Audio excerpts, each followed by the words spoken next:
The Canterbury Tales by Geoffrey Chaucer. Edited by D. Lang Purvis. The Franklin's Tale. Prologue. In faith, squire, thou hast thee well acquit, and gentilly I praise well thy wit, quoth the Franklin. Considering thy youth, so feelingly thou speakest, sir, I allow thee, as to thy doom, there is none that is here of eloquence that shall be thy peer. If that thou live, God give thee good chance, and in virtue send thee continuance, for of thy speaking I have great dainty. I have a son, and by the Trinity, it were me lever than 20 pound worth land, though it right now were fallen in my hand, he were a man of such discretion, and yet that be, fie on possession. But if a man be virtuous withal, I have my son snibbed, and yet shall, for he to virtue listeth not intend, but for to play at dice, and to dispend, and lose all that he hath, is his usage, and he had lever talk with a page than to commune with any gentle wight. There he might learn gentleness aricht. Straw for your gentleness, quoth our host. What, Franklin, pardie sir, well thou wast, that each of you might tellen be the least, a tale or two, or breake his behest. That know I well, sir, quoth the Franklin. I pray you have me not in disdain, though I to this man speak a word or two. Tell on thy tale without wordes mo. Gladly, sir host, quoth he, I will obey unto your will. Now hearken what I say. I will you not contrary in no wise, as far as that my wittes may suffice. I pray to God that it may please you, then what I tell, that it is good enow. These oldie gentle Bretons in their days of diverse adventures made lays, rhymeden in their firste Breton tongue, which lays with their instruments they sung, or else reade them for their pleasance, and one of them have I in remembrance, which I shall say with good will as I can. But, sirs, because I am a borrow man, at my beginning first I you beseech, have me excused of my rude speech. I learned never rhetoric, certain. Thing that I must speak, it must be bare and plain. I slept never on the mount of Parnasso, nor learned Marcus Tullius Cicero. Colours know I none without a dread, but such colours as growen in the mead, or else such as men dye with or paint. Colours of rhetoric be to me quaint, my spirit feeleth not of such matter. But if you list, my tale shall ye hear. The Franklin's Tale.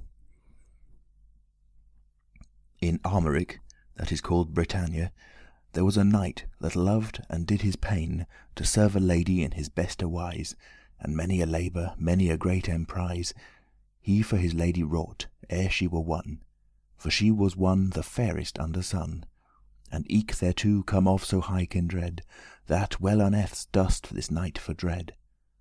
Tell her his woe, his pain, and his distress, but at the last she for his worthiness, and namely for his unique obeisance, hath such a pity caught of his penance, that privily she fell of his accord, to take him for her husband and her lord, of such lordship as men have over their wives.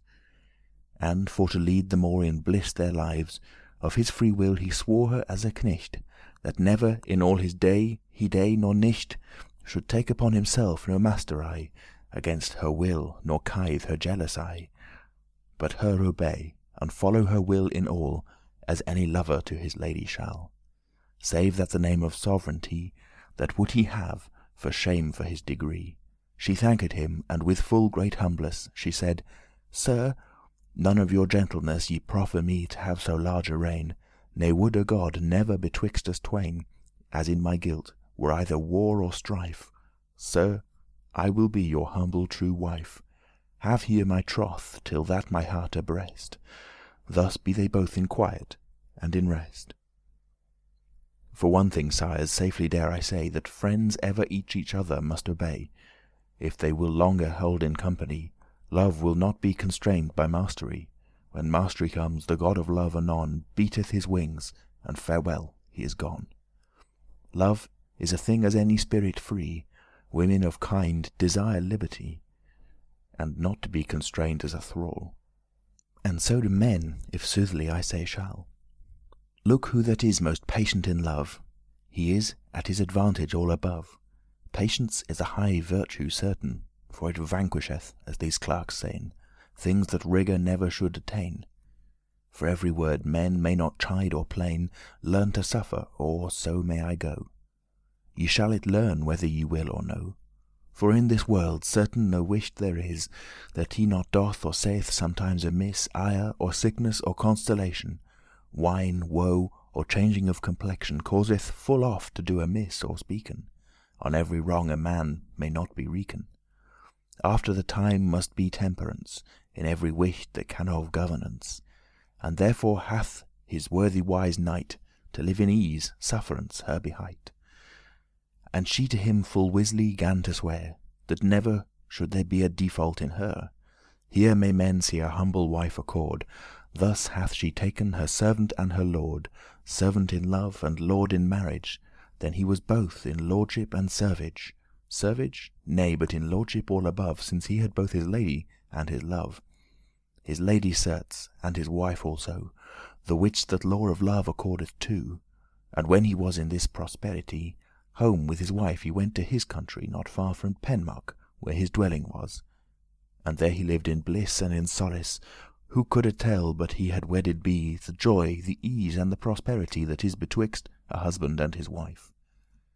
A year and more lasted this blissful life, till that this knight, of whom I spake thus, that of Cerrod was called Arviragus, shop him to go and dwell a year or twain in Engleland, that was called eke Bretagne, to seek in armour's worship and honour. For all his lust he set in such labour, and dwelled there 2 years, the book saith thus. Now will I stint of this Arviragus, and speak I will of Dorigen his wife, that loved her husband as her hearte's life. For his absence weepeth she and seeketh, as do those noble wives that them liketh. She mourneth, waketh, waileth, fasteth, plaineth. Desire of his presence her so distraineth, that all this wide world she set at naught. Her friends, which they knew her heavy thought, comfort her in all they ever they may. They preach her, they tell her night and day, that causeless she slays herself, alas. And every comfort possible in this case they do to her, with all their business, and all to make her leave her heaviness. By process, as ye know, and every one, men may so long graven in a stone, till some figure therein imprinted be. So long have they comforted her, till she received hath, by hope and by reason, the imprinting of their consolation. Through which her greater sorrow gan assuage. She may not always duren in such rage. And eke Arviragus, in all of this care, hath sent his letters home of his welfare, and that he will come hastily again, or else had this sorrow her hearty slain. Her friendes saw her sorrow gin to slake, and prayed on her knees for Godde's sake to come and roamen in their company, away to drave her darker fantasy. And finally she granted that request, for well she saw that it was for the best. Now stood her castle faster by the sea, and often with her friends walked she, her to disport upon the bank on high. There as many a ship and barge sigh, sailing their courses where them list to go. But then was that a parcel of her woe, for to herself full oft, alas, said she, is there no ship of so many as I see will bring her home my lord? Then were my heart all warished of this bitter pain's smart. Another time she would sit and think, and cast her eyen downward from the brink. But when she saw the grisly rockers black, for very fear she would her heart quack, that on her feet she might not sustain, then would she sit down upon the green, and piteously into the sea behold, and say right thus, with careful sighs cold: Eternal God, that through thy purveyance leadest this world by certain governance, in idle, as men say, ye nothing make. But Lord, these grisly friendly rockers black, that seem rather a foul confusion of work than any fair creation of such a perfect wise God and stable, why have ye wrought this work unreasonable? For by this work north, south, or east, or west, there is not fostered man, nor bird, nor beast. It doth no good to my wit, but annoyeth. See ye not, Lord, how mankind it destroyeth? 100,000 bodies of mankind have rockies slain. All be they not in mind, which mankind is so fair part of thy work. Thou madest it like to thine own mark. Then seemed it ye had a great charter toward mankind. But how then may it be that ye such meanness make it to destroy, which meanness do no good, but ever annoy? I wot well clerkes will say as them lest, by arguments, that all is for the best, although I can the causes not know, but thilke God that made the wind to blow as keep my lord, this is my conclusion. To clerks leave I all disputation, but would to God that all these rockes black were sunken into hell for his sake. These rocks slay mine hearte for all the fear. Thus would she say with many a piteous tear. Her friends saw that it was no disport to roam by the sea, but discomfort, and shop them for to play somewhere else. They led her by rivers and by wells, and eke in other places delectables. They dancen, and they play at chess and tables. So on a day, right in the morning tide, unto a garden that was there beside, in which they had made their ordinance of victual and of other purveyance, they go and play them all the longe day. And this was on the 6th morrow of May, which May had planted with his soft showers. This garden full of leaves and of flowers, and craft of manne's hand, so curiously arrayed had this garden truly, that never was there a garden of such price, but if it were the very paradise. The odour of flowers and the freshe sight would have maked any heart alight that e'er was born, but if too great sickness or too great sorrow held it in distress, so full it was of beauty and pleasance. And after dinner they began to dance and sing also, save Dorigen alone, who made away her complaint and her moan, for she saw not him on the dance go that was her husband and her love also. But natheless she must a time abide, and with good hope let her sorrow slide.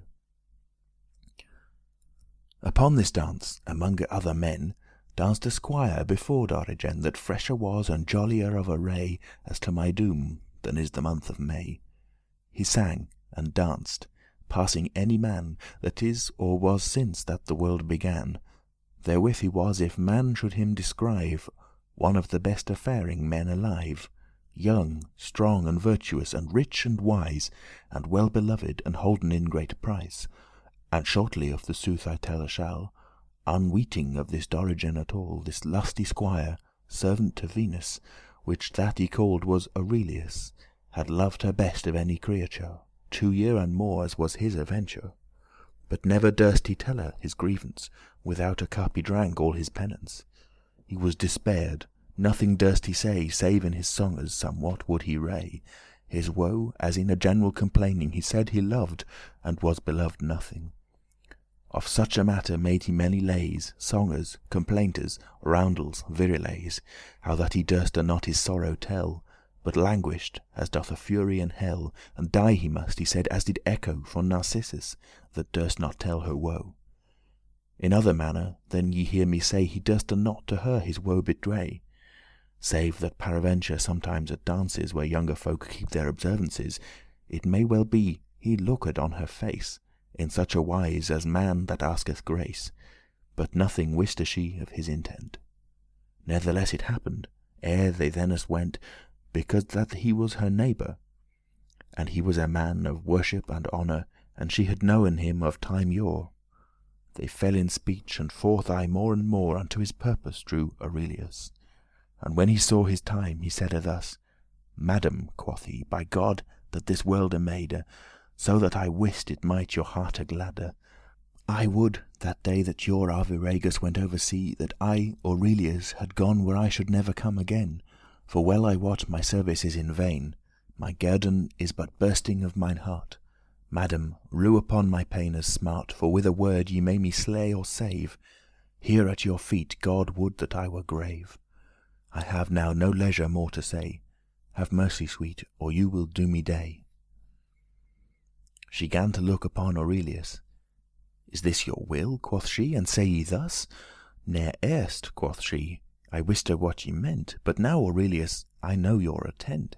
By thilke God that gave me soul and life, never shall I be an untrue wife. In word nor work, as far as I am wit, I will be this to whom that I am knit. Take this for final answer as of me." But after that in play thus said she, "Aurelius," quoth she, "by high God above, yet will I grant to you to be your love, since I see you so piteously complain. Lookye, what day that endelong Bretagne, ye remove all the rockies, stone by stone, that they let ship nor boat to gon, I say, When ye have made this coast so clean of rockies, that there is no stone seen, then will I love you best of any man. Have here my troth, in all that I never can, for well I wot that it shall ne'er betide in such folly out of your hair to glide. What dainty should a man have in his life, for to go to love another manne's wife, that hath her body whenever him liketh? Aurelius full often sore siketh. Is there none other grace in you? Quoth he. No, by that Lord, quoth she that maked me.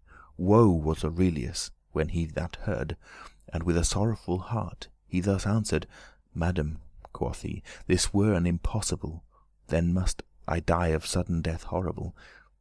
And with that word he turned him anon.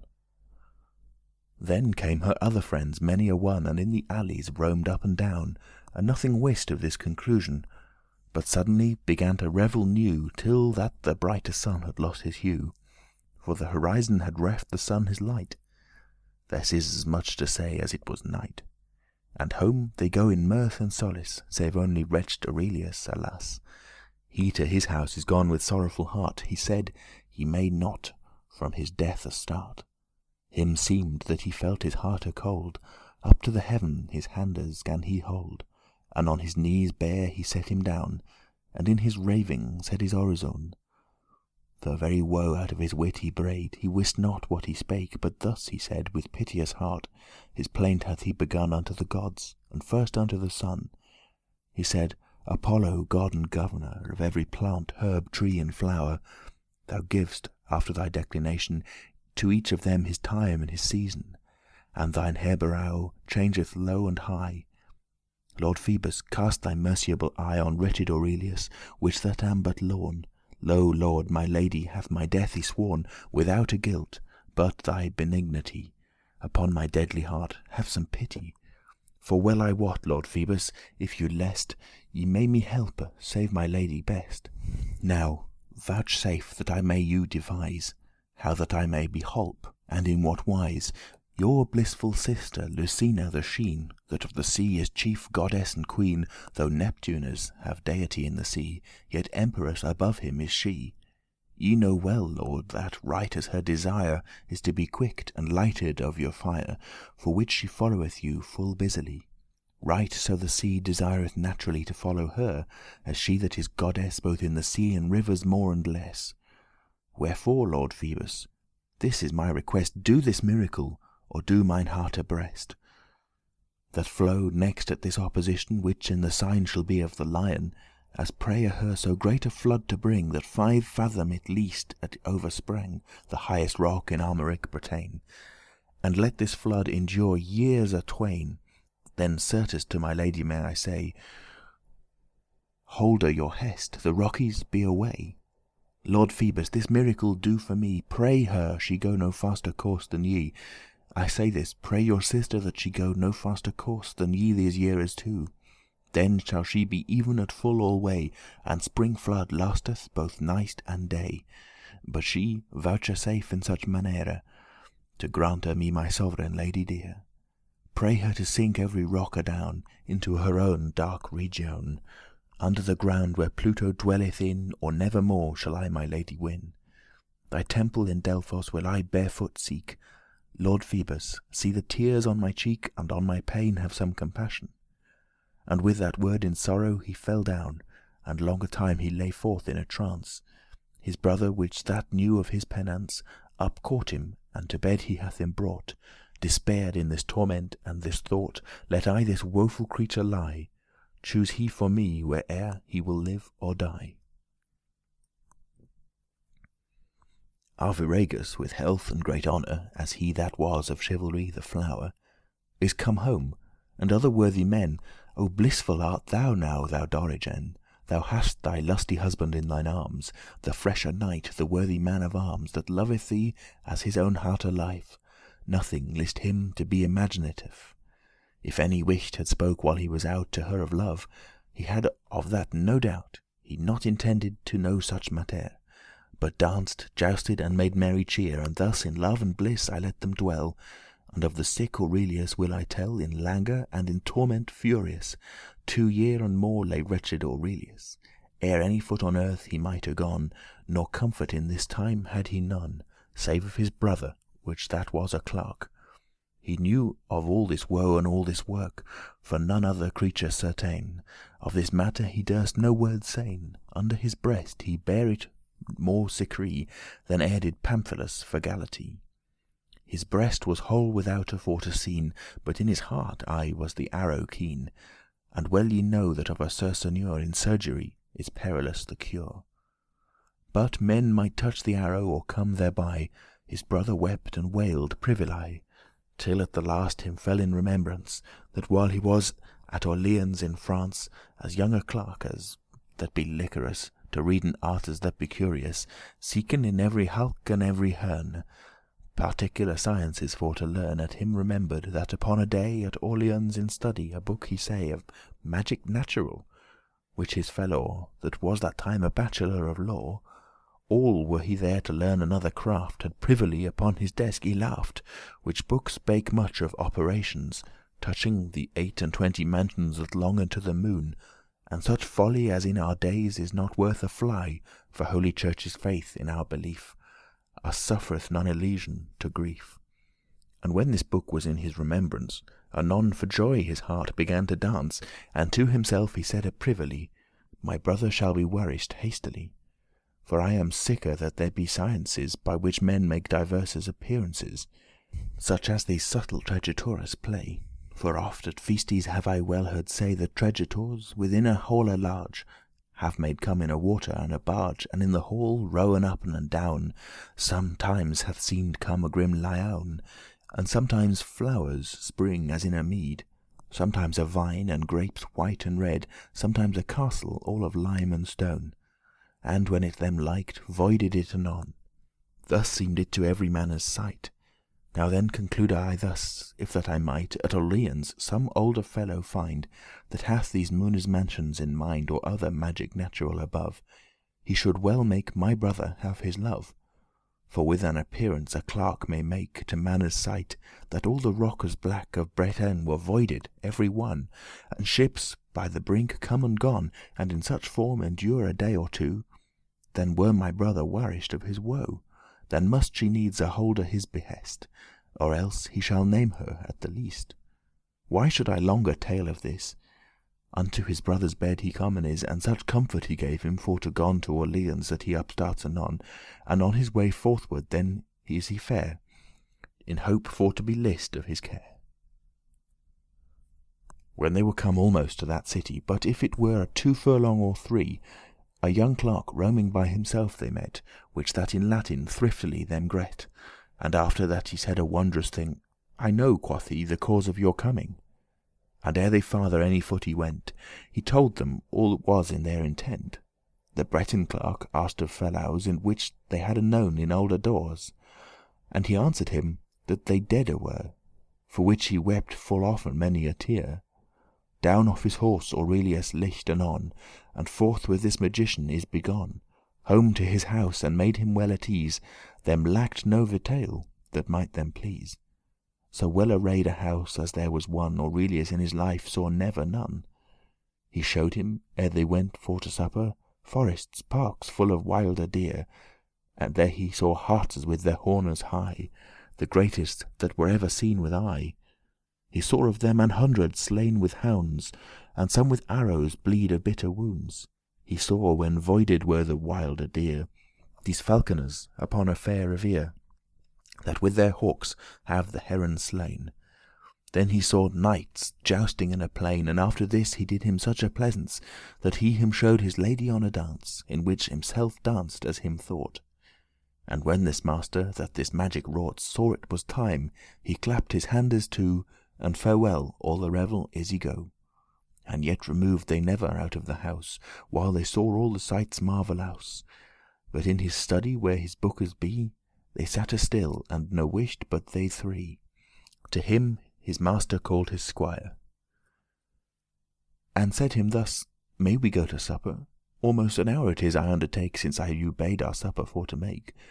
When that these worthy men wenter with me into my study where my bookes be. Sir, quoth his squire, when it liketh you, it is all ready, though you will right now. Go we then sup," quoth he. "As for the best, these amorous folk some time must have rest."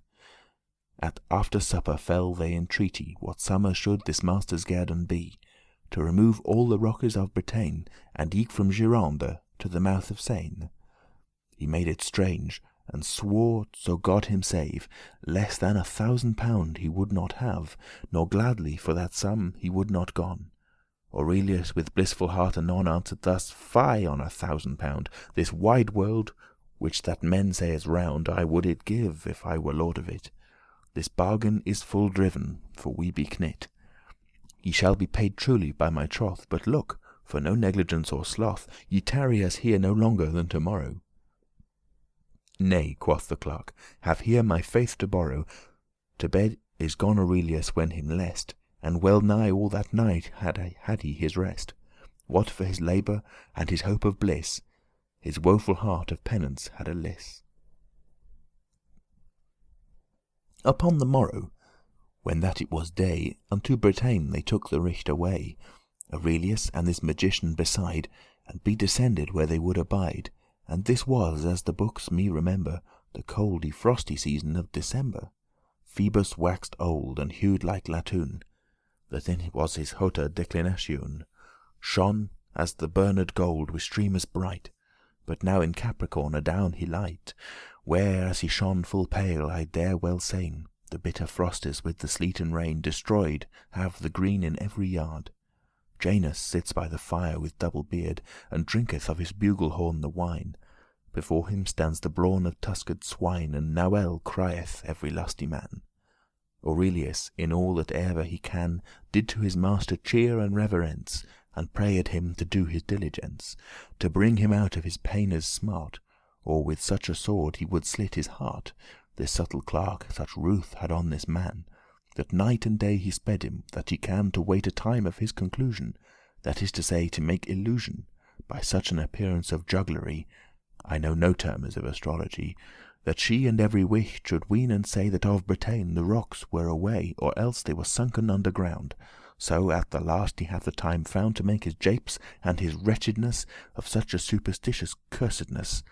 His tables toletaines forth he brought, full well corrected, there that lacked north, neither his collect nor his expanse years, neither his routers nor his other gears, as be his centres, and his arguments, and his proportional convenience, for his equations in everything, and by his 8 spheres in his working he knew full well how far Alnath was shove from the heart of that fixed Aries above, that in the 9th sphere considered is, full subtly he calculed all this. When he had found his first dimension, he knew the remnant by proportion. He knew the rising of his moone well, and in whose face and term and every deal, and knew full well the moone's mansion, accordant to his operation. And knew also his other observances, for such illusions and such méchances as heathen folk used in thilke days, which no longer made he delays, but through this magic, for a day or tway, it seemed all the rockes were away. Aurelius, which yet despaired is where he shall have his love or fare amiss, awaited night and day on this miracle. And when he knew that there was none obstacle that voided were these rockes every one, down at his master's feet he fell anon, and said, "Aye, woeful, wretched Aurelius, thank you, my lord and lady mine Venus, that me have holpen from my cares cold." And to the temple his way forth hath he told, whereas he knew he should his lady see, and when he saw his time, anon right he with dreadful heart and with full humble cheer saluteth hath his sovereign lady dear. "My rightful lady," quoth this woeful man, "whom I most dread, and love as I best can, and loathest were of all this world displeased, were't not that I for you have such disease, that I must die here at your foot anon.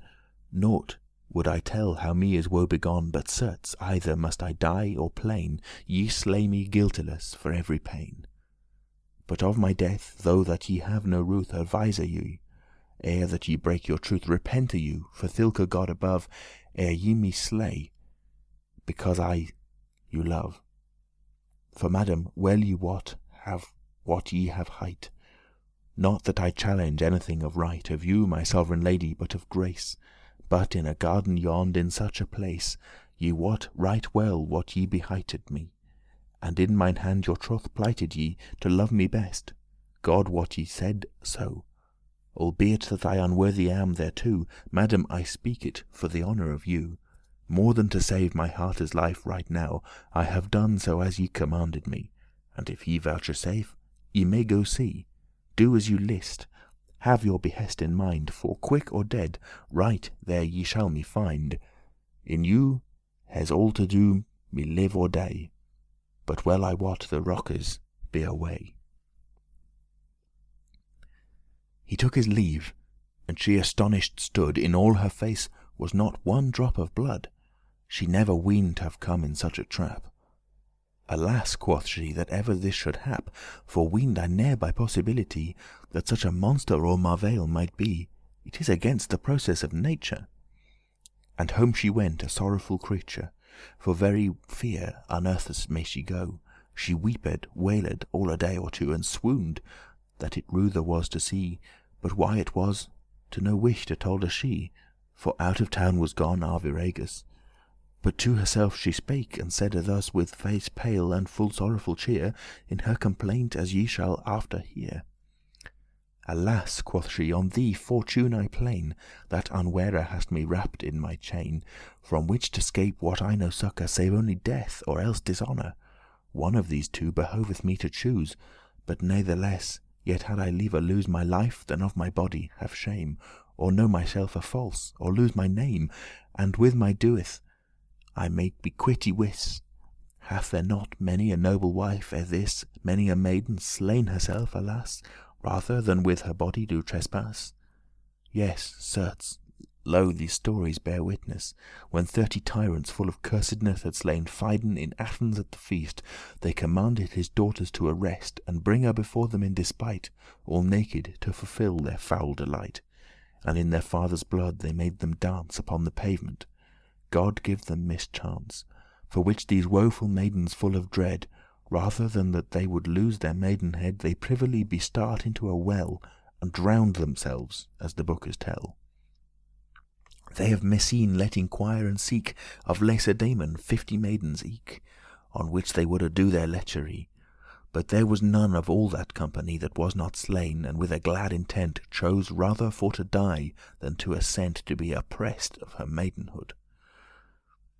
Why should I then to die and be in dread? Lo, eke the tyrant Aristoclides, that loved a maiden hight Stymphalides, when that her father slain was on a night, unto Diana's temple went she right, and hent the image in her handes too, from which image she would never go, no wished her handes might it off erase, till she was slain right in the selfe place. Now since that maidens had with such despite to be defouled with man's foul delight, well ought a wife rather herself to slay than be defouled, as it thinketh me. What shall I say of Hasdrubal's wife, that at Carthage bereft herself of life? For when she saw the Romans win the town, she took her children all and skipped down into the fire, and rather chose to die than any Roman did her villainy. Hath not Lucretia slain herself, alas, at Rome, when that she oppressed was of Tarquin, for her thought it was a shame to live, when she had lost her name? The 7 maidens of Milesie also have slain themselves for very dread and woe, rather than folk of Gaul should them oppress. More than 1,000 stories, as I guess, could I now tell as touching this matter. When Abradate was slain, his wife so dear herself slew, and let her blood to glide in Abradate's wounds deep and wide, and said, my body at the least away there shall no wish defoul, if that I may. Why should I more examples hereof sayn, since that so many have themselves slain well rather than that they defouled be? I will conclude that it is bet for me to slay myself than to be defouled thus. I will be true unto Arviragus, or else slay myself in some manner, as did Demotione's daughter dear, because she woulde not defouled be. O Sedasus, it is full great pity to read how thy daughters died, alas, that slew themselves for such a manner cas. As great a pity was it of well more, the Theban maiden that for Nicanor herself slew, right for such manner woe, another Theban maiden did right so. For one of Macedon had her oppressed, she with her death her maidenhead redressed. What shall I say of Niceratus' wife, that for such case bereft herself of life? How true was eke to Alcibiades his love, that for to dean rather cheese than for to suffer his body unburied be? Lo, what a wife was Alceste, quoth she. What saith Homer of good Penelope? All Greece knoweth of her chastity. Pardie, of Laedamia is written thus, that when at Troy was slain Protesilaus, no longer would she live after this day. The same of noble Portia tell I may. Without her Brutus coulde she not live, to whom she did all whole her hearte give. The perfect wifehood of Artemisy honoured is throughout all Barbary. O tutor queen, thy wifely chastity to all her wives may a mirror be. Thus plained Dorigen a day or tway, proposing never that she would a day. But natheless upon the thirde night home came Arviragus, the worthy knight, and asked her why that she wept so sore. And she gan weepen ever longer more. Alas, quoth she, that ever I was born. Thus have I said, quoth she, thus have I sworn. And told him all, as ye have heard before. It needeth not rehearse it you no more. This husband with gladder cheer in friendly wise answered and said, as I shall you devise. Is there aught else, Dorigen, but this? Nay, nay, quoth she, God help me so as wis. This is too much, and it were Godde's will. Yea, wife, quoth he, let sleepe what is still. It may well parventure yet today ye shall your trothe holde by my fay. For God so wisly have mercy on me. I had well lever sticked for to be, for very love which I to ye have. But if ye should your trothe keep and save, truth is the highest thing that man may keep. But with that word he burst anon to weep, and said, I you forbid, on pain of death, that never, while you lasteth life or breath, to no wight tell ye this misadventure. And I ye best, I will my woe endure. Nor make no countenance of heaviness, that folk of you may deem harm or guess. And forth he called a squire and a maid. Go forth anon with Dorigen, he said, and bring her to such a place anon. They take their leave, and on their way they gone, but they not wiste why she thither went. He would no wish to tell her his intent. This squire, which that hight Aurelius on Dorigen that was so amorous, of a venture happened her to meet amid the town, right in the quickest street, as she was bound to go the way forthright toward the garden, there as she had hight. And he was to the garden ward also, for well he spied when she would go out of her house to any manner place. But thus they met, of adventure or grace, and he saluted her with glad intent, and asked of her wherewithal she went. And she answered, half as were she mad, unto the garden as my husband bade, for troth for to hold, alas, alas. Aurelius gan to wonder on this case, and in his heart had great compassion of her, and of her lamentation, and of Arviragus the worthy knight, that bade her hold that she had had a height. So loath him was his wife should break her truth, and in his heart he courted of it great ruth, considering the best on every side, that from his lust yet were him liever abide. Then do so high a churlish wretchedness against franchise and alla gentleness. For which in fewer words he said thus, Madam, say to your lord Arviragus, that since I see the greater gentleness of him, and eke I see well your distress, that him will lever have shame, and that were ruth, that ye to make me should break thus your truth.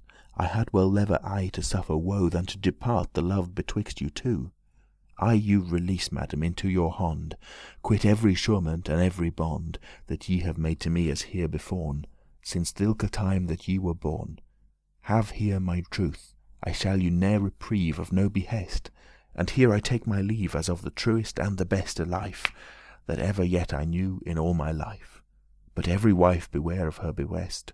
On Dorigen remember at the least, thus can a squire do a gentle deed as well as can a knight without a dread.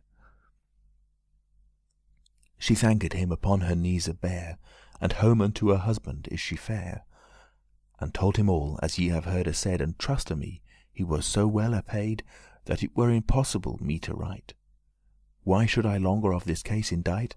Arviragus and Dorigen his wife in sovereign bliss leade forth their life, ne'er after was there anger them between. He cherished her as though she were a queen.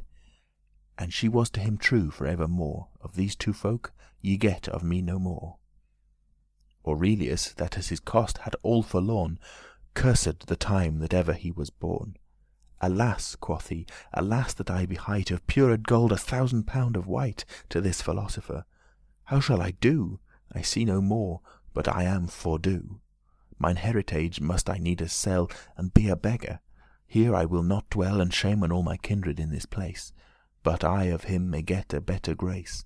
But natheless I will of him assay, and certain days year by year to pay, and thank him of his greater courtesy. My troth will I keep, I will not he. With hearte sore he went unto his coffer, and brought a gold unto this philosopher, the value of 500 pound, I guess, and him beseeched of his gentleness to grant him days of the remenant, and said, Master, I dare well make avaunt, I failed never of my truth as yet, for sickerly my debt shall be quit towards ye, howso that ere I fare, to go a begging in my kirtle bare. But would ye vouchsafe upon surety 2 year or 3 for to respite me, then were I well, for else I must sell mine heritage, there is no more to tell. This philosopher soberly answered, and said thus, when he these wordes heard, Have I not holden covenant to thee? Yes, certes, well and truly, quoth he. Hast thou not had thy lady as thee liked? No, no, quoth he, and sorrowfully siked. What was the cause? Tell me if you can. Aurelius his tale anon began, and told him all as ye have heard before. It needeth not to you rehearse it more. He said, Arviragus of gentleness had lever die in sorrow and distress, than that his wife were of her troth false. The sorrow of Dorigen he told him else, how loth her was to be a wicked wife, and that she had lever had lost that day her life, and that her troth she swore through innocence, she ne'er erst had speaked of apparence. That made her have of her so great pity, and right as freely as her sent her to me. And freely sent I her to him again. That is all sum and sum, there is no more to say. The philosopher answered, Lever, brother, ever each of you did gently to the other. Thou art a squire, and he is a knight, but God forbid, for all his blissful might. But if a clerk could do a gentle deed as well as any of you, it is no dread. Sir, I release thee thy 1,000 pound, as thou right now were crept out of the ground, for never ere thou hadst known me. For, sir, I will not take a penny of thee, for all my craft nor naught of my travail. Thou hast y paid well for my vitail. It is enough, and farewell, have good day. And took his horse, and forth he went his way. Lordings, this question would I ask enow, which has the most affree as thinketh you. Now tell me, ere that ye farther wend, I can no more. My tale is at an end. End of the Franklin's Tale. Read in Nottingham, England, on the 16th of July 2006. www.alexfoster.me.uk